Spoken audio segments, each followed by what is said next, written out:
তো বন্ধুরা, আগের কয়েকটি ভিডিওতে আমরা পেন্সিল সম্পর্কে জেনেছিলাম যে এইচবি পেন্সিল মানে কি বোঝায়, এফ যদি কোনো পেন্সিলে লেখা থাকে তাহলে সেটার কি মানে হয়, এবং টুবি পেন্সিল সেটার কি মানে হয়, এই সমস্ত কথা আমরা আগের কিছু ভিডিওতে জেনেছিলাম।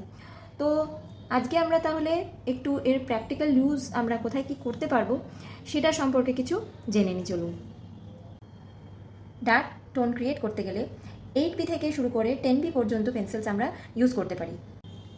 একই সঙ্গে মিডল টোনের জন্য 2B থেকে 6B, এবং একেবারে লাইট টোন যদি ক্রিয়েট করতে হয় তাহলে HB অথবা 2B পেন্সিল কিন্তু আমরা ইউজ করতে পারি। তো মোটামুটি এই ধরনের পেন্সিলগুলো এরকম টোন ক্রিয়েট করার জন্য ইউজ করলে আপনি দেখবেন আপনার ড্রয়িংটা কিন্তু বেশ লাইভলি হয়ে উঠছে, এবং তাতে আলো এবং ছায়ার যে ব্যাপারগুলো আছে সেগুলো কিন্তু খুব সুন্দরভাবে ফুটে উঠছে।